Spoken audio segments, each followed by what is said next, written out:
In a small village in northern Portugal, the family called it education. Some days without food, in a separate room, with a door that could not be opened from the inside. They were convinced that this was the way to shape character. But in August 2005, their method ended in tragedy. The official version of the family sounded simple. Tiago had suddenly fallen ill. The father, Rui Souza, himself called the emergency services. His words are preserved in the log. "He's not breathing. He suddenly got sick." But the dispatcher immediately noticed something strange. The caller spoke as if reading a text from a sheet. No confusion, no panic. When the ambulance arrived 20 minutes later, the paramedics entered the room and immediately understood. The parents' story did not match what they saw. This is recorded in the report with a single line. The external signs do not correspond to the version of a sudden deterioration. The investigation revealed 3 clear details. First, severe emaciation. Second, dehydration. And third, the process of organ failure had begun long before the call. The concluding observation sounded particularly grave. No signs of assistance found. One of the employees steps aside. He makes a call, a short conversation. Then he utters the sentence that elevates everything to a different level. "Stay where you are. The police have been called." From that moment on, the case was no longer medical, but became an investigation. The files state the Souza family home was isolated.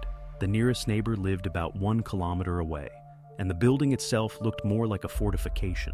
Thick stone walls, narrow windows, no traces of life around. The log contains a direct sentence. The architecture is more reminiscent of a fortress than an ordinary residential building.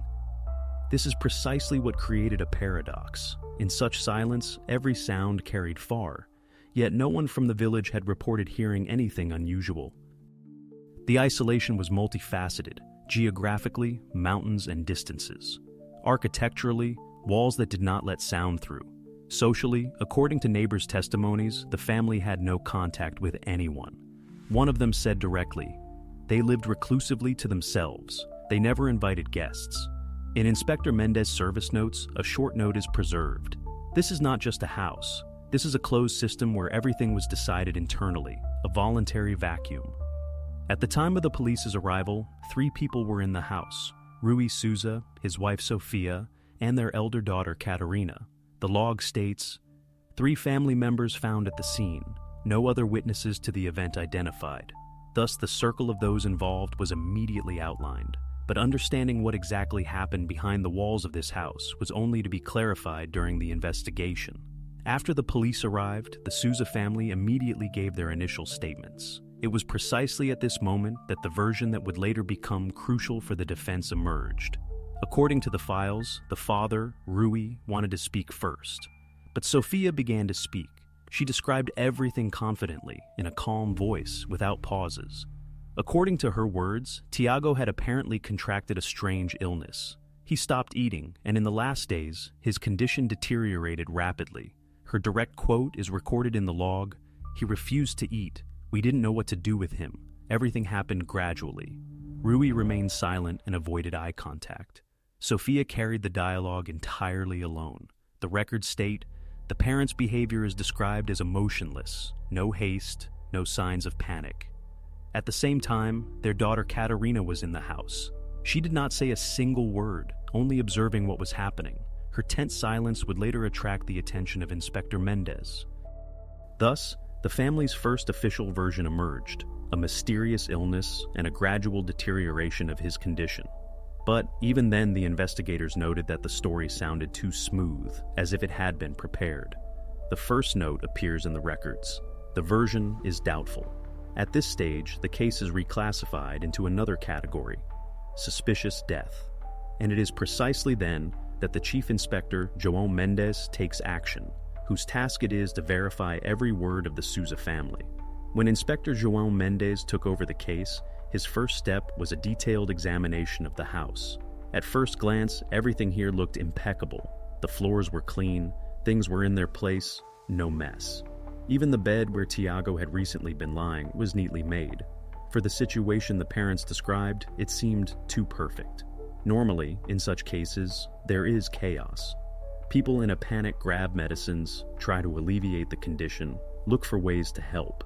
In the Souza house, there wasn't a single sign that anyone had even tried to care. The medicine cabinet was empty. In the trash cans, no tablet packaging, no used aids. There were also no traces of frantic activity characteristic of families fighting for a loved one. Mendez walked through the rooms step by step. Everything around him looked as if it was not a place of tragedy, but an exhibition room, clean, ordered, sterile. With each new observation, the impression grew stronger that the house had been deliberately prepared for the arrival of the police. All details that could have confirmed the story of the illness seemed to have disappeared. The inspector paid special attention to the bed. Clean linen, a tightly stretched blanket, no stains, no traces that could have shown that a weakened person had lain there. For Mendez, that was the first real signal. Where there should have been evidence, there was none. And precisely this absence became evidence itself. In the meantime, the first medical data reached the investigators. They finally destroyed the family's version.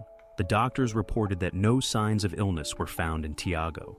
The cause of the tragedy was different: extreme emaciation and dehydration. These words refuted every explanation that had been given before. Now it became obvious. There was no mysterious illness. The parents' version did not match the facts. But in the investigation, that was only the first step. The most important thing was yet to come: to find out exactly where Tiago had spent the last days of his life and why everything happened behind the locked doors of this stone house. After the doctors announced the cause of death, Inspector João Mendes decided to conduct the first serious interrogation. He sat opposite the parents. He calmly placed a folder with the medical data on the table and opened it. The words sounded harsh and overly clear. Tiago did not die of an illness. The cause was hunger and dehydration. For any person, such a statement should have been a shock. But the family's reaction was completely different. No scream, no attempt to justify themselves, not even a hint of surprise. Rui silently lowered his gaze to the table. Sophia sat motionless, as if these words did not concern her. Their silence itself became the answer and aroused new suspicion. They knew more than they were willing to say. The inspector gave them a chance to explain. The question was brief. "Do you have an explanation for this?" Rui still said nothing. Sophia again took over everything. She said that Tiago had allegedly suffered from a mysterious illness that prevented him from eating and drinking. She did not abandon her previous version, but simply adapted it to the new facts. The words sounded too even, too confident, as if it was not an explanation, but a memorized text. But the most important thing happened afterwards. For the first time, Sophia's speech hinted at something more than just an everyday version. She uttered a sentence that would later be quoted in all files: "God takes those who do not obey." This was no longer a justification, but an ideological explanation. It became clear that it was not just about negligence or a mistake, but about a worldview that justified cruel treatment as an educational method. For the investigators, that was enough to shift the family from the status of witnesses to that of suspects. The interrogation was over. Mendes stood up and gave the instruction to draw up the report. Thus, Rui and Sofia Souza officially became defendants in the case. They were charged with the murder of their own son. From this moment on, the investigation was no longer an attempt to clarify the causes of the tragedy. The main goal of the police was now to gather evidence of their guilt and to find out exactly how life was organized in this house where education ended deadly. After Rui and Sofia's arrest, the investigation focused on the house. The investigators understood. The family's version collapsed, but they needed not only medical data, but direct evidence of what was happening within these walls. Therefore, a new search was ordered. This time, it was carried out slowly and methodically, so as not to overlook anything. The Souza house stood isolated, made of stone, old construction. At first glance, it seemed solid and ordinary, but Inspector Mendes felt that exactly here lay the key to the mystery. The group began to search the rooms, checking everything: shelves, cabinets, the attic. But a strange detail caught the eye. Everything was far too clean. Even after a closer examination, not a single small clue was found that would have confirmed the parents' story of the illness. No medicines, no traces of treatment, no mess, as usually prevails in a house where someone has suffered for a long time. As the team descended the stairs in the hallway, one of the officers noticed an anomaly. According to the building plan, there should have been a small niche, a utility room, at the foot of the stairs, but in its place was a smooth stone wall. The investigator knocked against the masonry. The sound was dull, as if there was emptiness behind the stone. He repeated it several times, and it became clear. This was not a load-bearing wall. Someone had sealed an entrance here. "There's something here," he said. They began to examine the area more closely. The stone turned out to be an artfully disguised door cladding. There was no handle, no lock, just a smooth surface that was flush with the wall. They had to use a crowbar. The cladding gave way with difficulty, and a heavy, stuffy smell immediately streamed out of the gap, unmistakable for anything else. When the door was fully opened, complete darkness was revealed behind it. The beam of a flashlight penetrated the room, illuminating a small space. Bare stone walls, a damp floor, no furniture, only a dirty mattress in the corner and a rusty bucket. The atmosphere of this chamber spoke for itself. One could not stay here long without serious consequences. But the most important find was not inside, but on the door itself. Its inner side was lined with felt and nailed over with planks. The thick layer absorbed every sound. The forensic technicians immediately noted. This was done so that no one from outside could hear a scream or a knock. At this moment, it became definitively clear that the family's version of the illness had nothing to do with reality. In the house, there existed a specially furnished room from which one could not escape and from which one could not call for help. Thus, the investigation came across the central element of this case, the room of silence. It was precisely here that what the family called education took place. And it was precisely here that the answer to the question of how Tiago's life ended lay. The discovery of the secret cellar was a turning point. Now the investigation moved into its second phase. The analysis of the evidence found inside and the interrogations that were to reveal how long this practice existed and who in the family was its true initiator. After the discovery of the cellar, the investigators decided to separate the spouses and conduct separate interrogations. For the experienced inspector, it was important to understand who of them played the main role and who merely followed the will of another. Rui was the first to be summoned for interrogation. He entered the office slowly, hunched, sat on the edge of the chair, as if afraid to take up too much space. To questions, he answered briefly, "I don't know. Sophia can explain it better. I didn't interfere." Sometimes he just nodded. He tried not to look the investigator in the eye, constantly lowering his gaze to the floor. With each minute, it became more obvious that this was a man completely oppressed by circumstances and his family. A psychologist, observing the process through a mirror, concluded, "Rui is not a leader. He makes no decisions. His position is passivity and complete submission." Sophia behaved quite differently. When she was led into the room, she sat upright, her gaze cold, her movements confident. She did not need time to find words. She began to speak on her own, without waiting for questions. She spoke about discipline, about obedience, about punishment as the right way. There was no doubt in her voice, and it was precisely this certainty that impressed the investigators most strongly. When it came to the hidden room, Sophia did not try to deny its existence. She said, "Children must be taught order." This sentence became one of the keys in her statement. For her, the cellar was not a secret, nothing shameful. She considered it part of the education system. Then the words fell that changed the course of the investigation. Sophia said, "My mother, Elvira, taught me how to do it right." From that moment on, it became clear that there was another figure in the story, the person behind the entire ideology. The inspector asked where this woman was. Sophia replied without hesitation, "She lives with us. She is in the next room." This discovery was a turning point. Now the investigators had a new potential participant whose influence on the family was obvious. Thus, Elvira came into focus, Sophia's mother, an elderly woman who lived with them in the house. It was precisely she, as it turned out, who could have been the source of the ideas about punishment and the room of silence. From that moment on, the circle of suspects widened and the investigation reached a new level. After the secret door under the stairs had been broken open, the forensic technicians descended for the first time. They switched on powerful spotlights, and the room, which had been hidden for years, was flooded with bright light.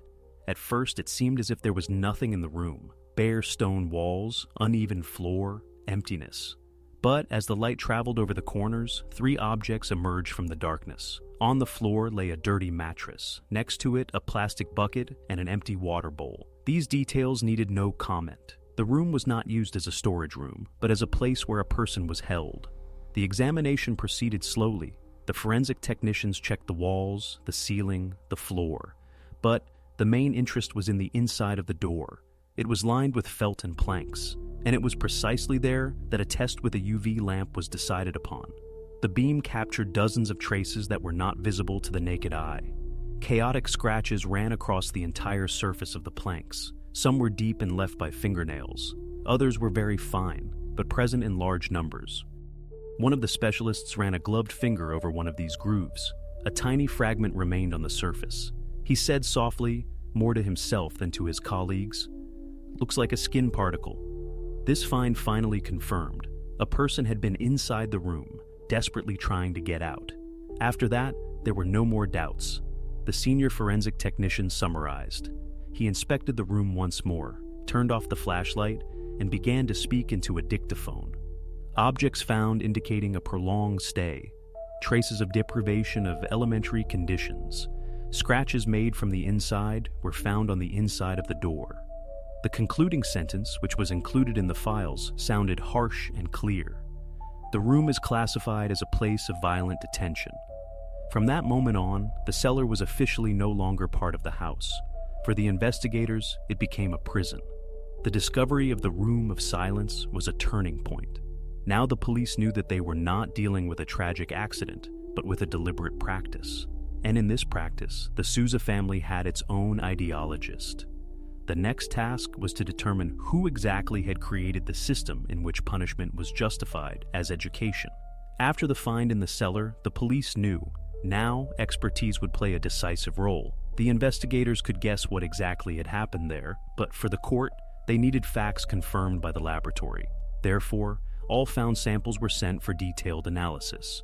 In the laboratory, a whole range of materials was collected. Hair was taken from the mattress, from the planks of the door, tiny particles that had remained in the scratches. From the floor, samples of dried stains.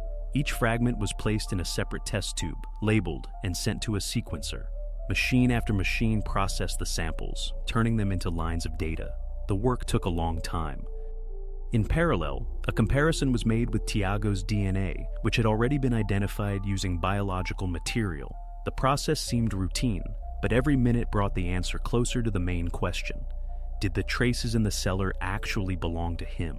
Meanwhile, Inspector Mendes was in his office. He knew exactly. The result of the expertise could deliver the death blow to the family's version and finally prove that Tiago had spent the last days of his life in this cell.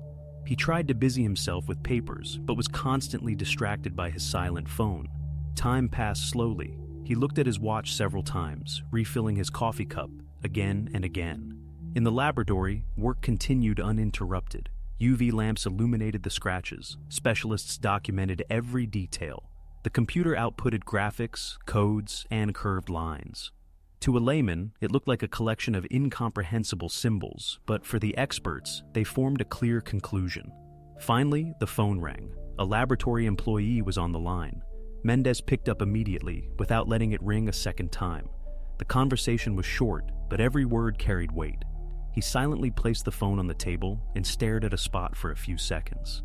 Then he turned to his assistant and said, "The match is 100%. All materials from the cellar belong to Tiago Souza." This was a turning point. Now the investigators had irrefutable proof. The found room was indeed used for his confinement. From this moment on, the case was no longer the story of a strange family with strict rules. The police held direct evidence in their hands that made this cellar a full-fledged crime scene. Next, the most important thing had to be clarified. Who exactly was behind the decision to use the Room of Silence, and how many people in the family supported this practice? The investigation focused more and more on the family, but one question remained open for Inspector Mendes. How was it possible that for years no one in the vicinity had noticed anything? In a small village, news spreads quickly, but here it seemed as if all the horror had taken place in a vacuum. To check this, he took out a contact list found in the Souza house. Almost all entries referred to relatives. Only one name stood out: Senora Alves, a school teacher. The woman was summoned for questioning. From the first minutes, she seemed nervous. Her hands trembled, her gaze wandered to the side, but at the same time, one could feel she had been waiting for this conversation. At some point, she said, "I had a suspicion." After a pause, she added, "And I tried to do something." From her bag, she pulled out a thick folder and placed it on the table. It contained copies of reports to social services. This folder became a new turn in the investigation. It contained documents dated 6 months before the tragedy.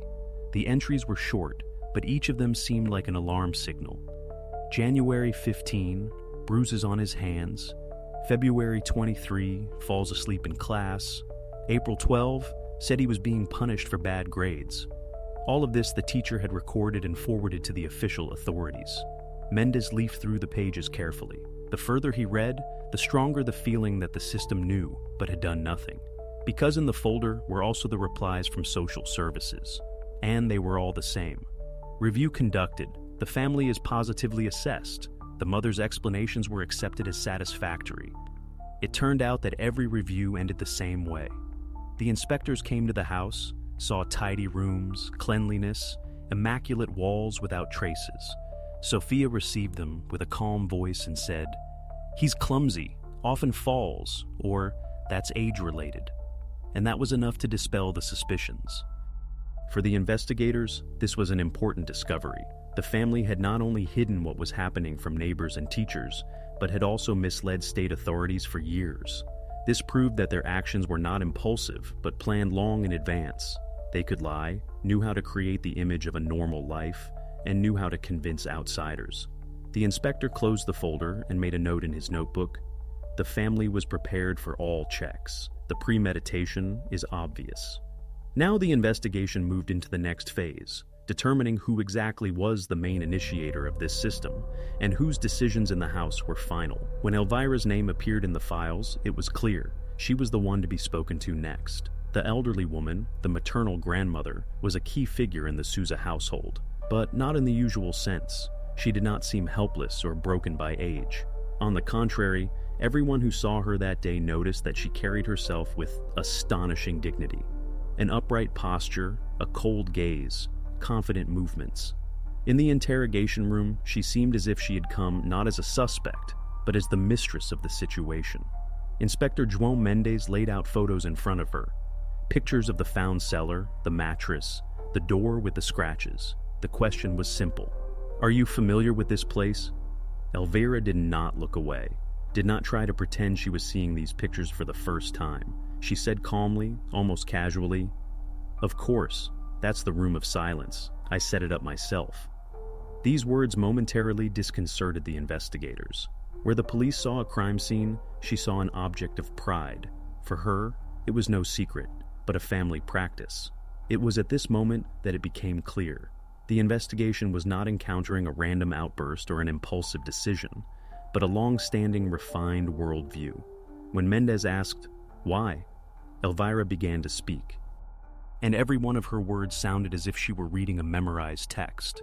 "This is not punishment. This is education. That's how I was raised when I broke a cup. That's how I raised Sophia when she lied."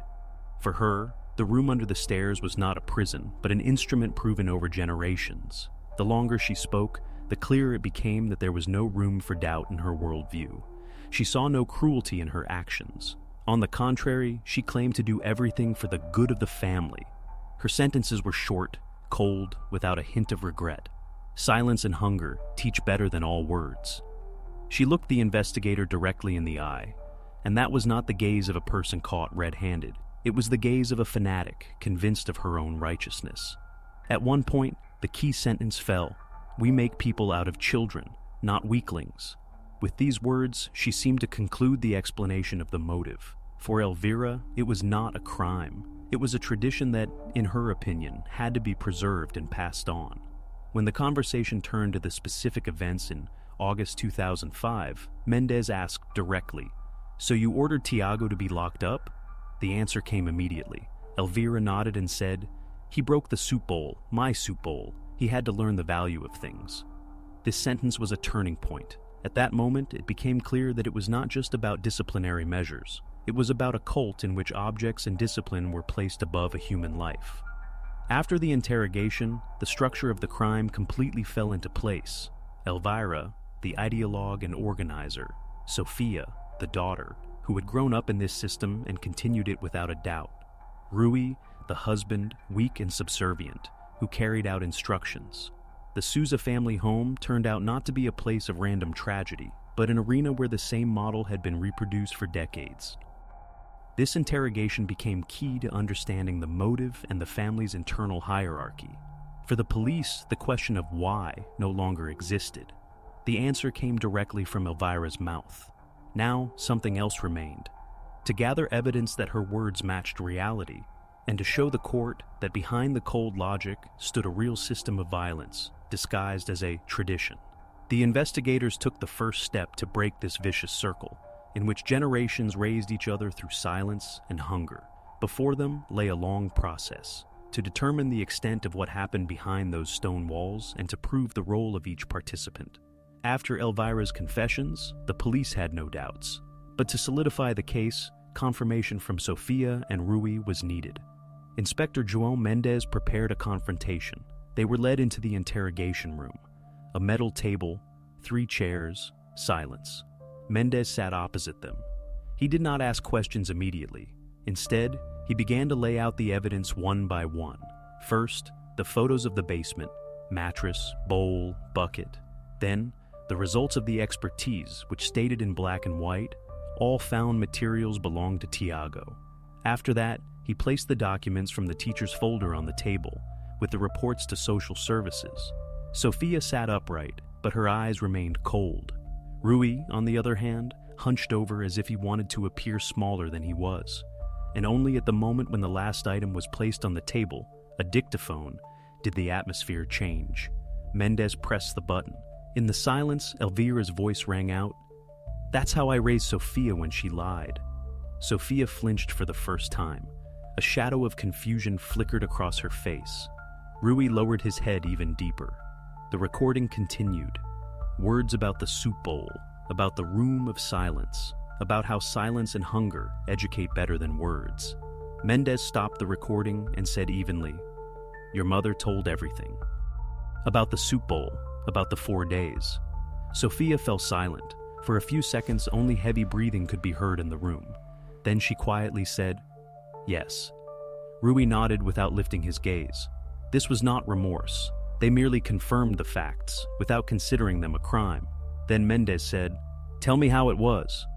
And so began the most important phase of the interrogation. First, Sophia spoke. Then Rui added words. Their testimonies formed a clear sequence. Tiago had broken the soup bowl. Elvira ordered the punishment. Sophia locked her son in the basement. Rui did not object and closed the door himself. For 4 days, they did not open the lock. On the 4th morning, Rui found him unconscious and then called the emergency doctor. Their narration was mechanical, as if it were not about a living person, but an everyday episode. No emotions, no regret, only a sequence of actions. They denied their guilt. For them, it remained a method of upbringing. The interrogation protocol recorded, the suspects admitted the actual circumstances of the case.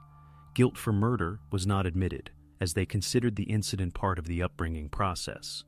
Thus, the investigators had everything necessary for an indictment, but so that the court could hear not just dry facts, but the atmosphere of what happened itself, they needed a witness who had seen and felt everything from the inside. This witness was to be Katerina. The investigation was approaching a turning point. All the evidence was already available: the basement, the expertise, the confessions of the parents and grandmother.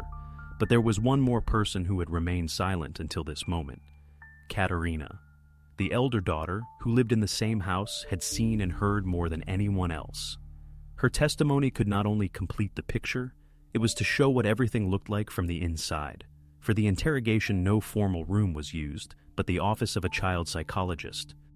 Here there was a safe space, soft armchairs, a table with colored pencils and paper. The girl was not asked direct, harsh questions. She was given the opportunity to express her thoughts in a way that was comfortable for her. And the first instrument was a drawing. Katerina took a black pencil. Slowly, a house appeared on the sheet. Disproportionate, heavy, without windows. Below it, a black square. When the psychologist gently asked, "What kind of place is this?" she whispered, "This is our house." Then she added, "And this is the room of silence." These words were the true key. Until this moment, only Elvira had spoken of the room of silence. But now Katerina mentioned it, not as an adult justifying disciplinary methods, but as someone who had been there herself. The psychologist continued cautiously. "Have you ever been in this room?" he asked. The girl nodded. "When I behave badly?" At that moment, she drew a small figure in the black square, trapped with no way out. It was her memory captured on paper. The specialist took another step. "And Tiago?" he asked. The reaction was immediate. Katerina burst into tears. Her shoulders trembled. The words would not come out. But gradually she began to speak. For the record, her narration was recorded, quietly but clearly. First, he screamed, for a long time. Then he knocked on the door. Then he cried. Here she paused. Silence filled the room. The psychologist did not press her, and after a few seconds she spoke the last words. And then it became quiet. Completely quiet. This moment was a turning point. Previously, the investigation had relied on logic and evidence, on confessions that sounded dry and unemotional. Now there was a living witness. His words left no room for justifications. This was not a police report or a medical opinion, but a description of what had truly happened.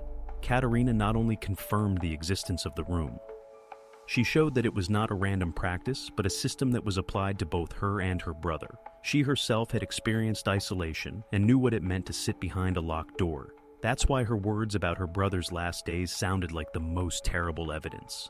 For the court, these statements became decisive. Now the family's defense lost its last argument.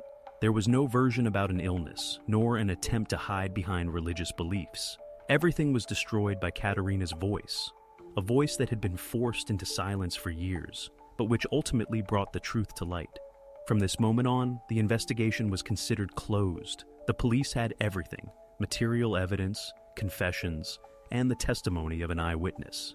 Before them lay only the trial in which the story of the Souza family was to receive its final evaluation. When the investigators already had everything necessary for an indictment, one last element remained: to understand how the family had tried to conceal the consequences of what happened in the basement. In the files, this phase is referred to as final interrogation. The main attention was on Rui. He was to explain why the basement door was opened on the morning of August 19th. Until this point, Rui had constantly avoided direct answers, repeating the words of his wife or mother. But this time, the pressure was maximal. Before him lay photos of the basement, expert reports, statements from Katerina and Elvira. Denial was pointless. Finally, he recounted the sequence of events that represented the last hours of the staging. According to Rui, they noticed in the morning that there were no more sounds or knocks coming from the basement. The silence itself was the signal to open the door. When they went in, Tiago was lying on the mattress. Resuscitation measures were not taken. Instead, Rui called Sofia, and together they decided to carry him upstairs. This detail proved crucial. The spouses consciously brought their son into the bedroom and laid him in bed. The bed was made as if he had been there the whole time. The scene looked as if the person had died in their sleep. There were no longer any traces in the house that he had spent 4 days in the basement. The subsequent actions seemed like a carefully prepared script. Only after they had created the image did Rui call the emergency service and report a sudden illness. In none of the versions they tried to present during the initial interrogations was there any truth. Everything was a staging, built on Elvira's instructions and supported by Sofia. Thus, the final interrogation destroyed the last line of defense. The family not only denied their guilt, they deliberately fabricated false circumstances to hide the reality. The protocol clearly records this moment. The parents carried their son from the basement to the bed, staged a death in his sleep, and only then called for help. Now the picture of the crime was complete. The investigators had evidence, witness testimonies, and confessions in hand. Everything fit together into a single chain. Elvira's decision, Sofia's actions, Rui's tacit consent, and the final staging that was supposed to mislead the police. But the police already knew the truth. Before them lay the last stage, the court process that was to determine the punishment for each participant in this tragedy. August 15th. The day began as usual. In the house, usual things were happening. No one suspected that this very day would be the beginning of the tragedy. Around 2 o'clock in the afternoon, Tiago accidentally broke a soup bowl. For most families, this would have been a minor inconvenience, but not for the Souzas. For Elvira, this item had a special meaning. She perceived the incident as a challenge to her authority. 15 minutes later, she announced her decision: punish, and Sofia and Rui obeyed. The basement door closed. The first hours were filled with screams. It was impossible not to hear them in the house.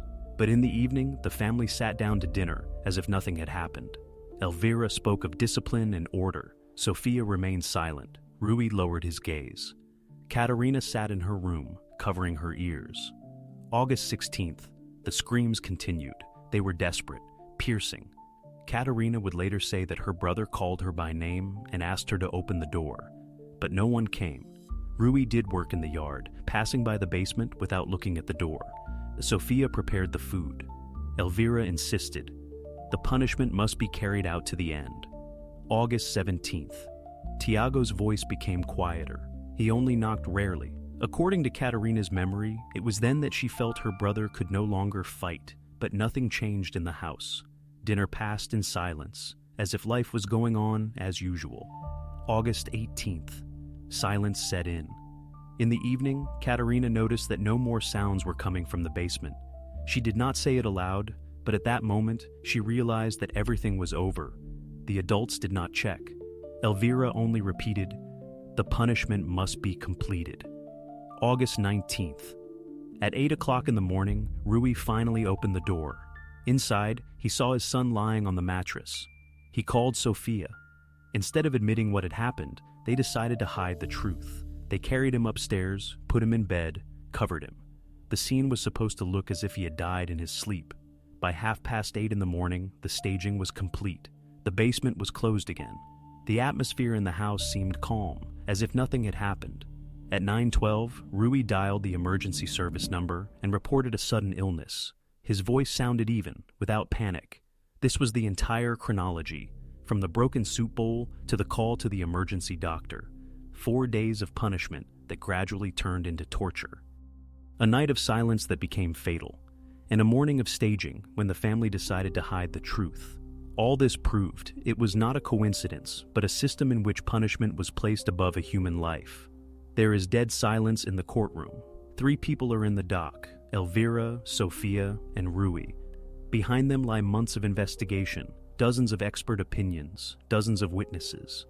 Before them lies the pronouncement of the verdict. The prosecutor reads the indictment.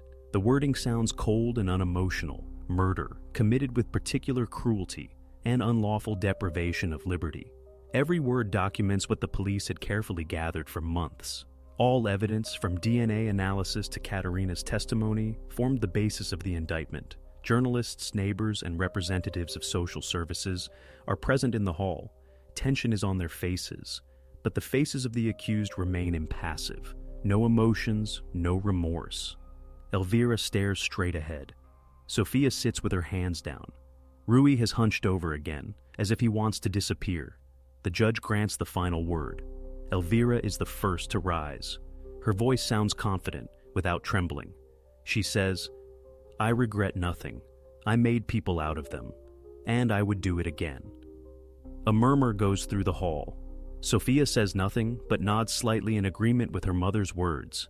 Rui remains silent, but his gestures show the same. He does not deny, he does not contradict. At this moment, it becomes definitively clear there will be no remorse. The family remains true to its system until the end. For them, it is not a crime, but a method of upbringing. The judge reads the verdict. His voice sounds slow. Every word is weighed. The court finds Elvira Souza guilty of organizing a crime and sentences her to life imprisonment. Sofia Souza to 25 years imprisonment. Rui Souza to 20 years imprisonment. The verdict sounded like a definitive conclusion. Justice had prevailed. But at the same time, a bitter aftertaste remained in the air. For decades, a separate system of upbringing existed in this house, and no one from outside could stop it. Now, the story of the Souza family passed from the walls of the court into public memory. The old stone house of the Souza family stands empty. The windows are boarded up, the door nailed shut with planks. From the outside, it looks the same as decades ago, but inside, nothing reminds of the former life. After the trial, it was sealed. For the villagers, this house has become a symbol of fear and silence. No one dares to approach it. Katerina was placed under state protection. Her name and place of residence were changed. Her new documents concealed the past, to give her a chance at a life without stigma. Later, pictures emerged. A girl on a swing in a city park. She is silent, looking at the sky. For the viewer, this is a symbol that the cycle of violence has been broken, and that she has a future that her brother did not have. The story of the Souza family was not limited to one village. When the case reached the press, the investigation files caused a storm of indignation. The case of the Room of Silence was debated in the Portuguese parliament. It became an example of how the social services system was not up to its task. The reports mentioned facts, complaints from teachers were ignored, checks were formally carried out, and the family evaded responsibility every time by hiding behind the facade of a respectable house. This tragedy became the impetus for changes. Already 1 year later, legal changes were made that tightened control by social services and increased penalties for domestic crimes. For the first time, the state admitted the errors were systemic and they cost a life. But despite the loud reforms and strict judgments, the house in Sobral de Serra remains standing, empty and gloomy. There are no commemorative plaques on its walls, no one tells tourists its story, but every local knows what happened inside. It is a silent reminder that horror can lurk behind the most ordinary doors. Justice punished the guilty. The law changed. But the most important question remained open. How many such rooms of silence might still exist in houses that no stranger's eyes ever see? The camera lingers on the facade of the abandoned house. 6 hours. That's exactly how long the screams lasted, emanating from an apartment in an upscale neighborhood of Antwerp. And 0. That's how many calls the police received during that time. This contrast still seems impossible even years later. How can a city with thousands of eyes and ears remain silent that night, as a true nightmare unfolded behind one wall? The house where it all happened was located in the Zurenborg district, a place where life proceeds leisurely and respectably.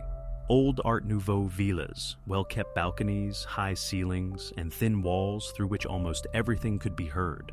The residents of this neighborhood were accustomed to the conversations of neighbors, the laughter of children, and the clinking of glasses at parties.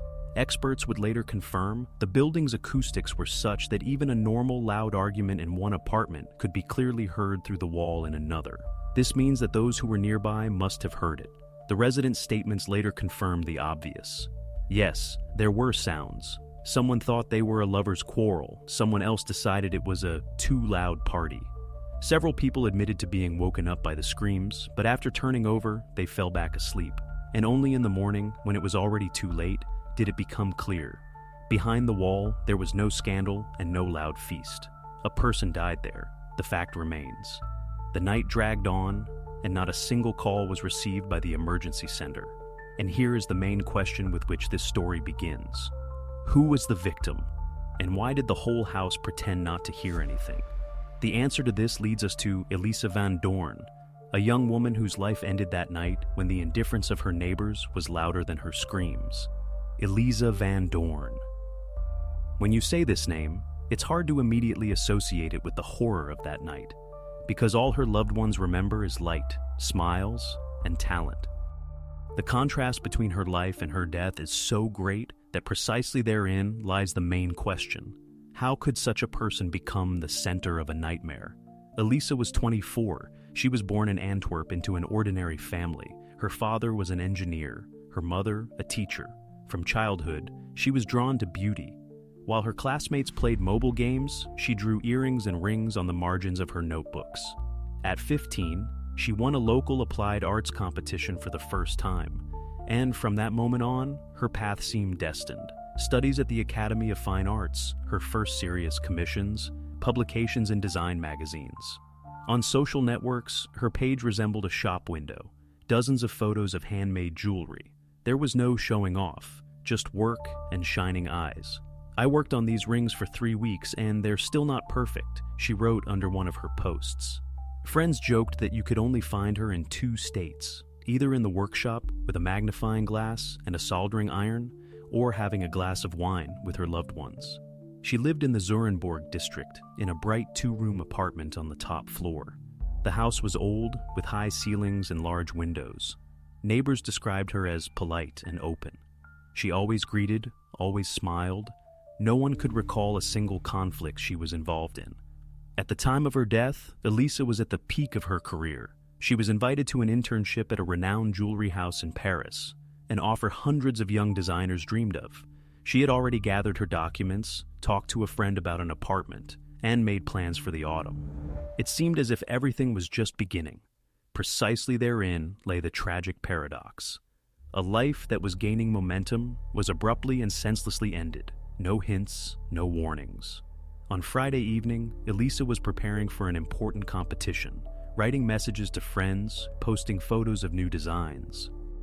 And 2 days later, her father, worried by the silence, would open the door to her apartment and be confronted with a sight he would never forget. But until that moment, there was still time. Friday evening, when she met those who came to visit her, seemed ordinary. No one could have guessed that these very guests would be the reason for 6 hours of terror that the whole house heard. But no one stopped. On Saturday evening, Elisa's phone fell silent. For her friends, this was unusual.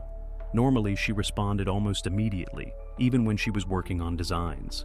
But that evening, her messages remained unread. And on Sunday morning, worry turned into despair for one person, her father. He kept calling, not a single answer. At first, he thought his daughter was just busy. She might have gone to a friend's or stayed longer at the workshop. But the longer the silence lasted, the more his heart tightened. On Sunday evening, he couldn't take it anymore and drove to her in Zurenborg.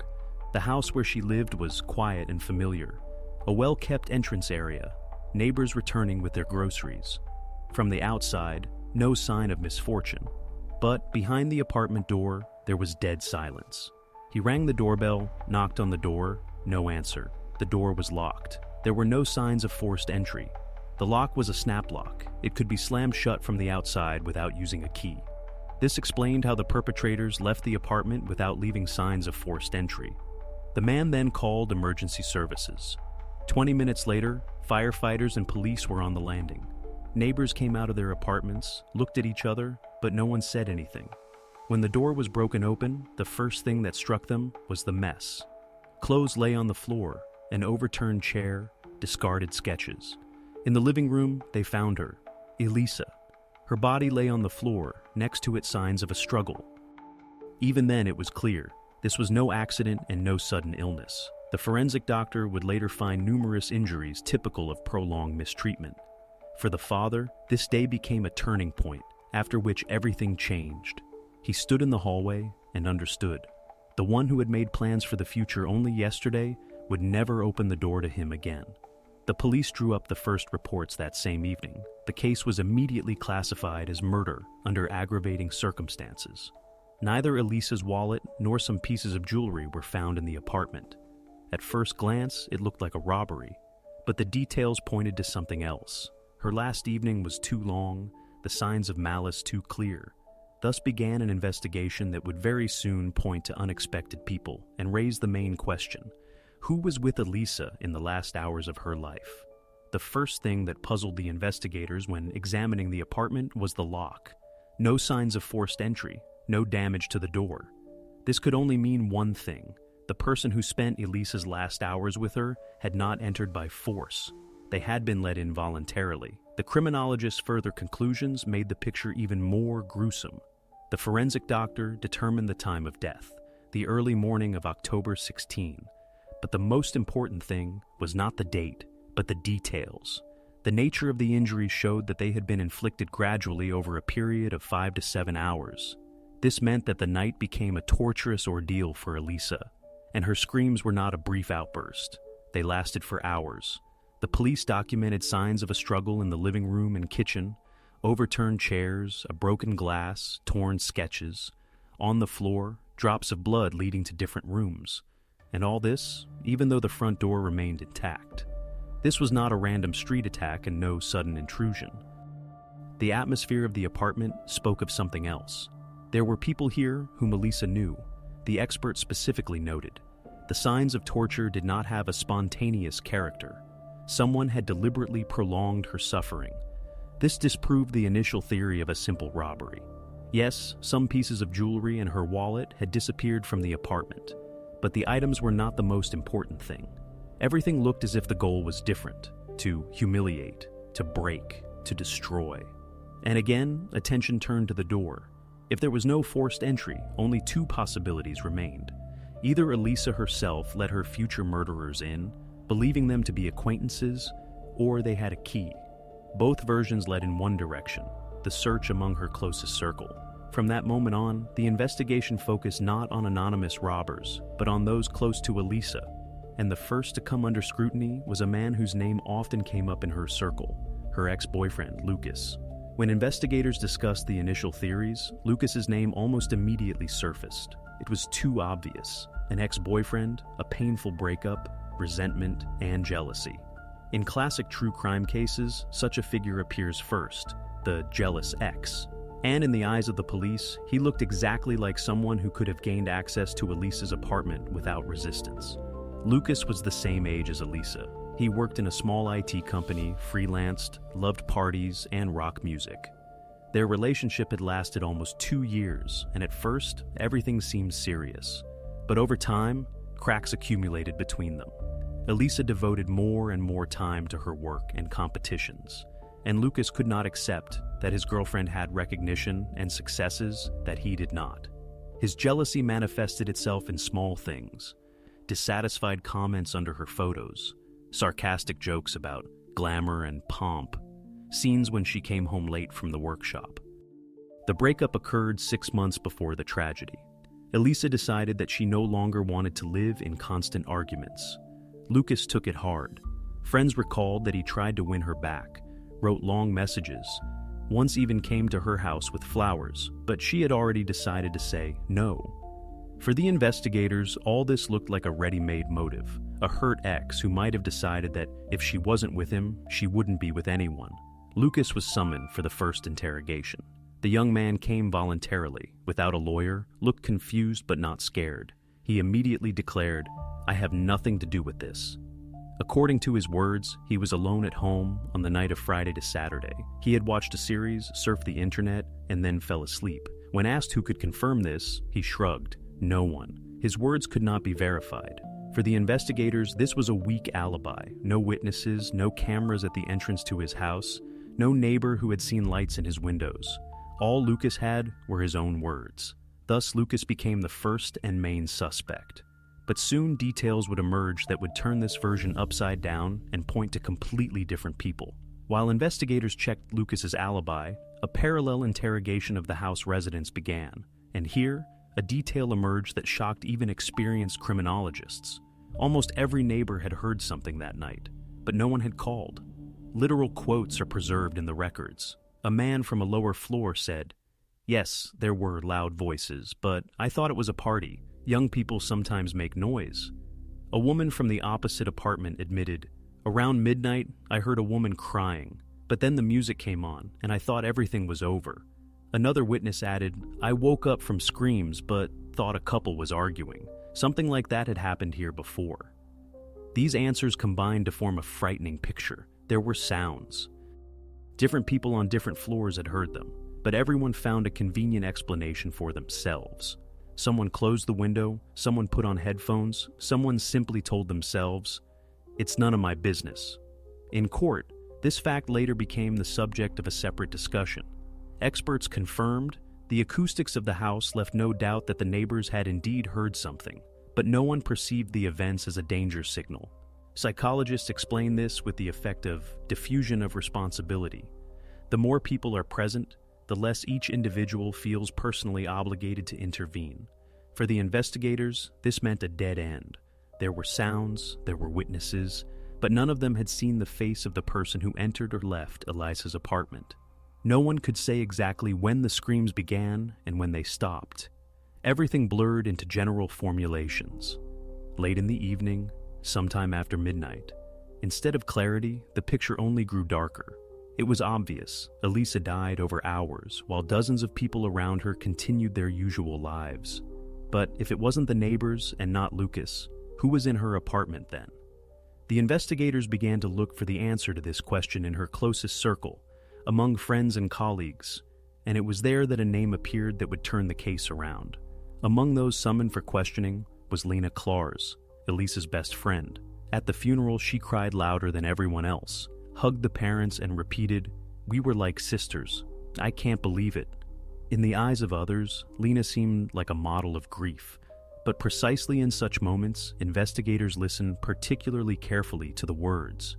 During the first interrogation, Lena said that she had indeed visited Elisa on Friday afternoon. Allegedly, she wanted to support her before the competition and simply spend time with her. According to her words, they drank coffee, talked about plans, and then Lena left. In the evening, she claimed she was at the cinema with her boyfriend Marco. Everything sounded credible, until she was asked for details. When asked which movie they had seen, Lena became visibly nervous. First, she said it was a comedy. A few minutes later, she mentioned a drama. The report noted, "The witness provides contradictory information about the movie title." This small detail seemed insignificant, but for an experienced investigator, precisely such blunders are signals. Moreover, her emotions seemed exaggerated. Tears in public, words about life having lost its meaning, and then dry, almost memorized answers to the investigators' questions. The contrast was noticeable. For Elisa's parents, Lena remained a support, but in the eyes of the police, she gradually transformed into a figure who needed scrutiny. Because if Elisa had let her killer into the house herself, it was logical to assume it was someone from her inner circle. And who is closer than a friend with whom you studied, worked, and shared secrets? Thus, Lena's grief took on another connotation, that of suspicion. The investigators thought for the first time, perhaps behind the tears lies a completely different truth. Precisely from that moment, the case took a turn. Soon, surveillance cameras and cinema tickets would come into play, and they would precisely elevate Lena and Marco from the category of witnesses to that of suspects. The investigation was stalled until a seemingly random detail emerged. Sometimes, it's such small things that bring carefully constructed alibis crashing down. During a renewed questioning of the residents, the police noticed an elderly neighbor from the third floor. In the first interrogation, she had said she hadn't seen anything, only vaguely heard sounds that she thought were a loud party. But a few days later, she herself asked for another conversation. Her words became a real turning point. The woman confessed, "You know, something occurred to me. That night, already late, when I was taking out the trash, I saw Lena and Marco coming out of the entrance. They walked quickly, almost running. Lena was holding a bag, and Marco was looking around. It seemed strange to me, but I didn't attach any importance to it." This recollection proved to be crucial. The time the neighbor mentioned, around 2:30 in the morning, fell within the period when Elisa was still alive, according to the forensic doctor. And most importantly, the woman's words completely disproved Lena's alibi.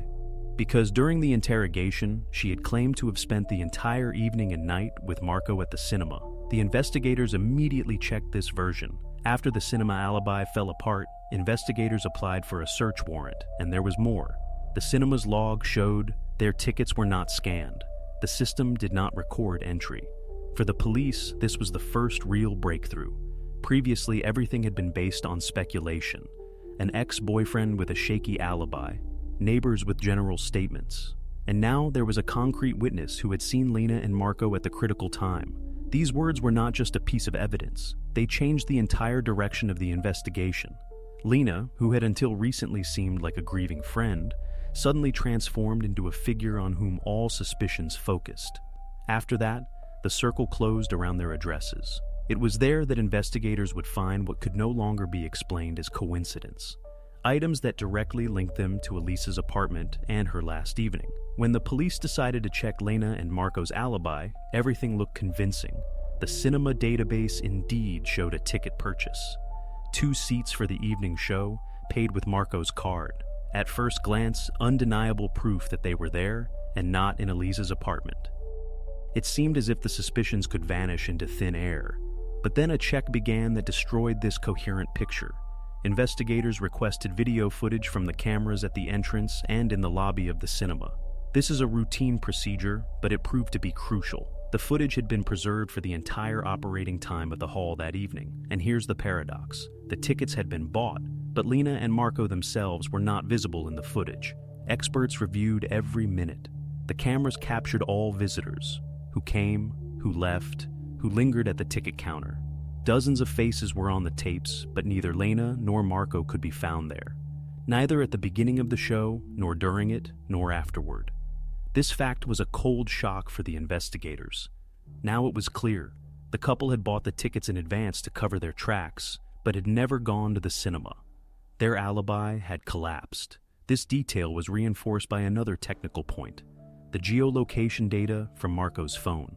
On Friday evening, his phone was not active near the cinema, but not far from Zurenborg, exactly where Elisa's apartment was located.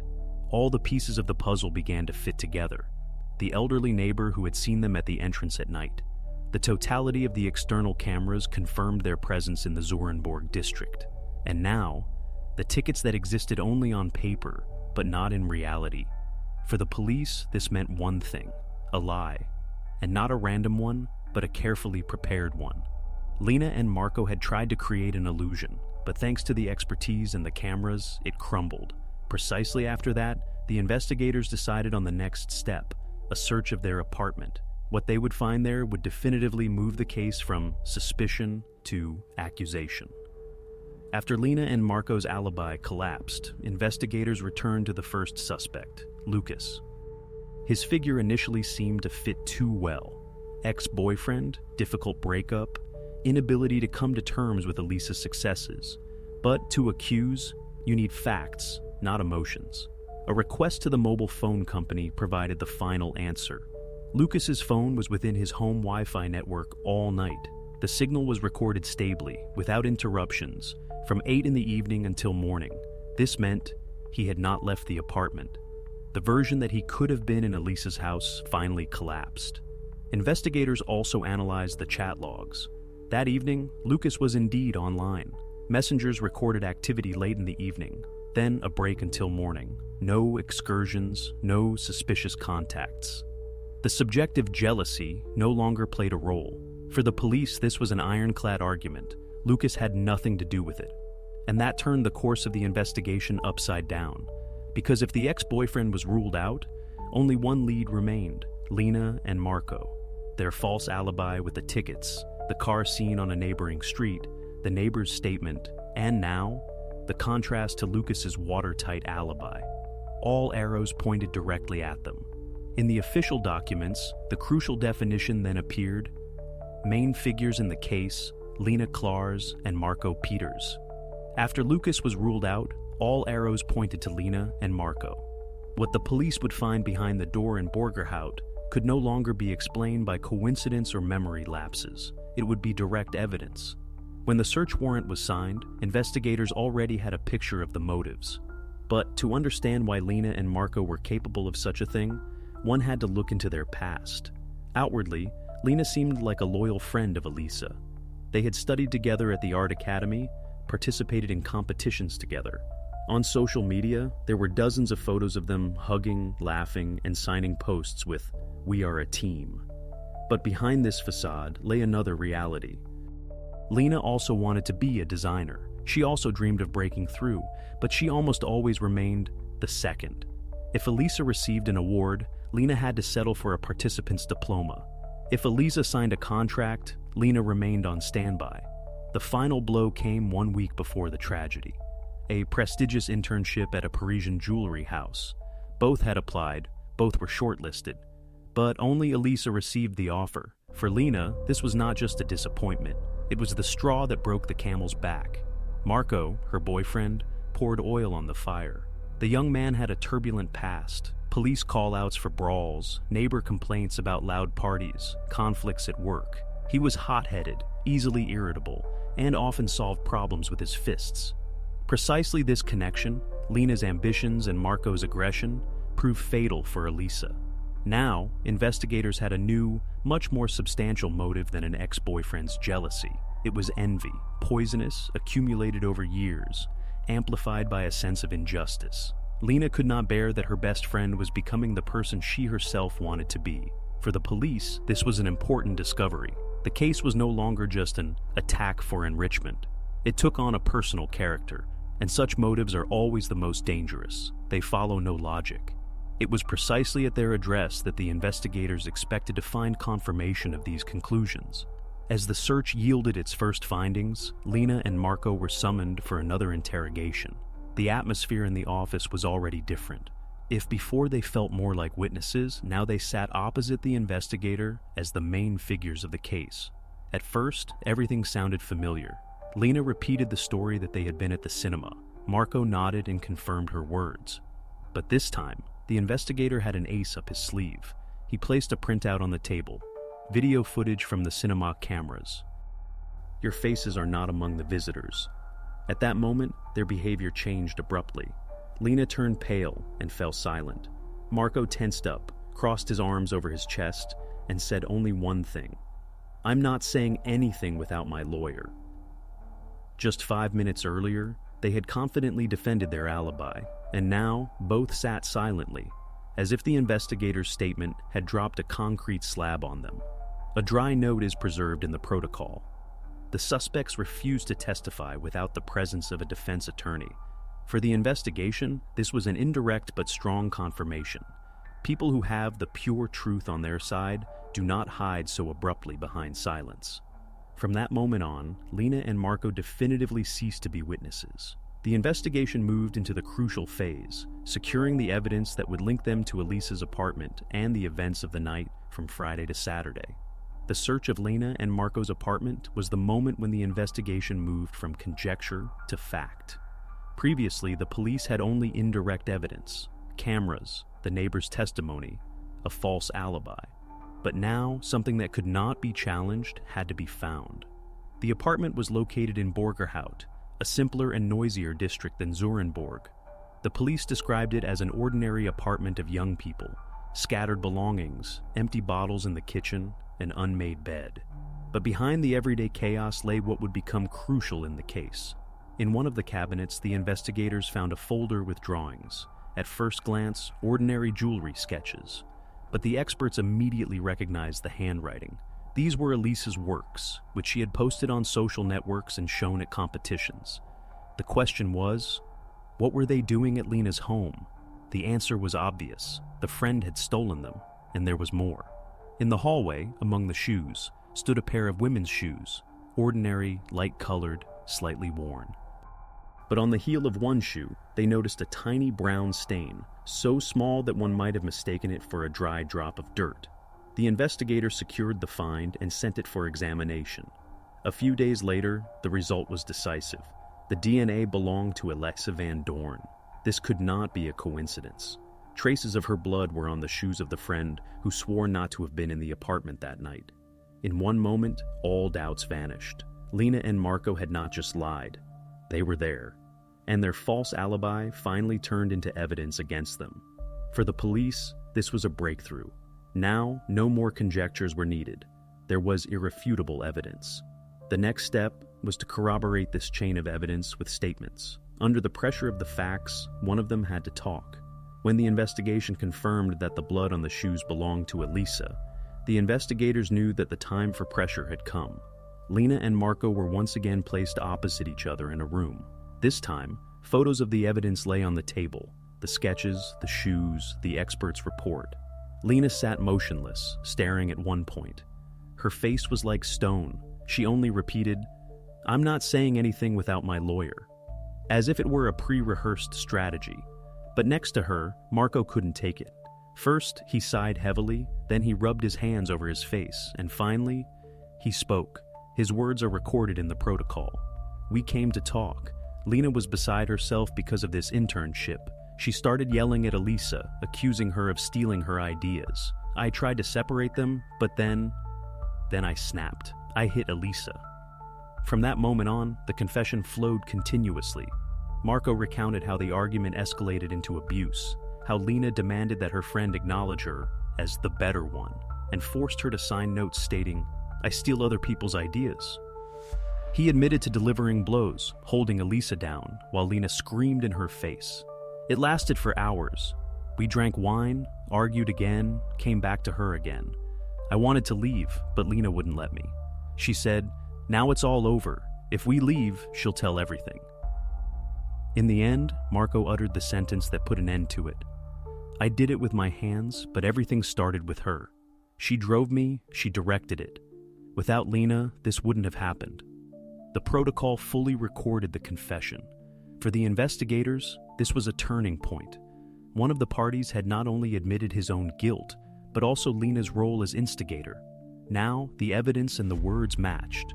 In court, there was no longer a pair of witnesses, but two defendants facing a life sentence. The rest was now up to the court to pass a judgment and to give society answers to the questions it had been asking from the beginning. How envy and the silence of neighbors together led to a 6-hour inferno behind a wall. Marco's confession gave the investigators the key to the most terrible part: the reconstruction of that night. Previously, the police had only fragments: noises behind the wall, neighbors' statements, Lena's strange behavior, blood traces. But only his words made it possible to reconstruct the events almost meticulously and fill the biggest gap: the 6 hours that turned the apartment in Zurenborg into a place of torment.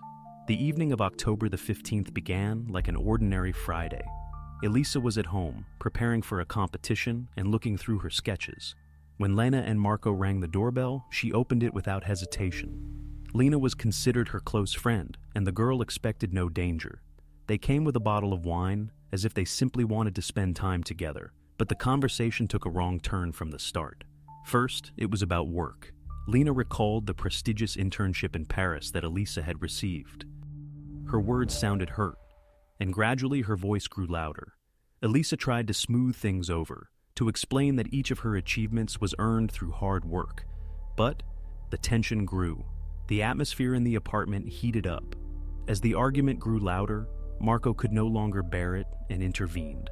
At first, it was a gesture of irritation, then an outburst. Chaos erupted in the apartment. Broken glass lay on the floor, crumpled sketches on the table, traces of hasty cleanup attempts. From that moment on, an ordinary argument turned into a night of horror. The hours passed slowly. The neighbors heard screams, heard music that went on and off, but everyone found an explanation for themselves. Someone thought the girl was having a party, someone else. It was a couple arguing. Behind the wall, something was happening that none of them wanted to admit. Marco later said he had suggested stopping several times, but Lena insisted. She has to admit it. The argument turned into humiliation. Elisa tried to persuade them, begged them to leave, but that only fueled the fire. For Lena, everything had become a matter of principle, an opportunity to prove her superiority once and for all. The night dragged on. Outside, the streets emptied, the city fell asleep, and in the apartment, time seemed to stand still. Every hour became heavier. The wine they had brought only made them more reckless. At some point, Marco said, he wanted to leave the door, but Lena stopped him. She understood. If Elisa remained alive, the truth would come out. Towards morning came the decision. Elisa's strength was at its end. She barely resisted anymore, but begged to be left alone. At that moment, Marco grabbed a heavy statuette from the table. One blow, a second, and there was silence. Around 3 o'clock in the morning, everything was quiet. The nocturnal nightmare, which had lasted for many hours, ended with sudden silence. Lena and Marco remained in the silence of the apartment, which now resembled a battlefield. They acted automatically, wiping away traces, collecting some things, as if to create the impression of a robbery. The most important thing, they took the aforementioned statuette with them. On the way back, they stopped at a bridge over the Scheldt and threw it into the river, hoping the water would hide everything. This statuette indeed disappeared from view for almost 1 month. But when Marco confessed under pressure and told about it, divers retrieved it from the bottom. Traces had been preserved on the surface that forever linked the crime to Elisa's apartment. For the investigators, this reconstruction was the answer to the main question. What seemed impossible at the beginning, how one could scream for 6 hours without getting help, turned out to be a terrible truth. Many heard the screams, but no one dared to intervene. Now the police had the entire chain: motive, chronology, evidence, and a confession. The case moved into its final phase, the trial, which was to bring to a close the story of envy, betrayal, and indifference, which proved to be no less murderous than brutality itself. When the case came to court, there was a palpable tension in the room. Elisa's family sat in the front rows. Neighbors came out of a sense of duty. Journalists held their pens ready. In the dock, Lena and Marco. It seemed as if everything was already clear, but the defense tried one last time to change the course of events. Lena's lawyer built his defense line on the premise that the girl was allegedly under the strong influence of her boyfriend. He claimed Marco was hot-headed, had a criminal past, he was the first to snap, and Lena was merely dragged in and could not stop what was happening. In the lawyer's speech, words like weak personality were used, and that Lena did not realize the extent of what was happening. All this was meant to sow doubt among the jurors. But the prosecution responded with facts. Photos of the evidence were laid on the table. Elisa's sketches found at Lena's home, the shoes with the blood stain, the camera footage on which their faces never appeared, the neighbor's testimony who saw them leaving the entrance at night, and most importantly, Marco's confession, in which he directly pointed to Lena as the initiator of the conflict. All this evidence coalesced into a picture that could not be destroyed by words. Too many coincidences, too much evidence, too many traces that led only to the two of them. When the moment of judgment came, the room rose. The judge spoke calmly, but every word sounded like a blow. Lena Clars and Marco Peters are found guilty of premeditated murder under aggravating circumstances. The sentence: life imprisonment for both. For Elisa's family, this was a long-awaited but bitter end. No one rejoiced. The verdict could not bring their daughter back. But justice had prevailed, and those who had taken her life would never again be free. For the entire neighborhood, this became a lesson and a warning. Indifference also has consequences. For if even one phone call to the police had been made that night, the outcome could have been different. And before them lay only the last point in this story: the moral conclusion that Belgian society drew for itself, as it discussed this case long after the verdict. The verdict came into effect. For the family, it was a bitter finale that did not erase the emptiness. But outside the courtroom, the case lived on. For the main question remained unanswered: how could hours of screaming in a house full of people go unanswered? This topic sparked fierce debates. The newspapers wrote not only about the criminals, but also about the silent neighbors of Antwerp. A society argued and searched for explanations, but there were no legal consequences for the residents. However, for Elisa's parents and her friends, such explanations sounded like justification, because the fact remained: no one had made the one call that could have changed everything. There were no legal consequences for the neighbors. Not a single person in the house was punished for their inaction. All that remained was a moral shadow that forever hung over that address. People moved away, tried to forget, but the memory of that night always returned, along with the question: what is a life worth if we pass by the pain of others? Thus, the story of Elisa van Doorn became not only a legal precedent, but also a mirror of society.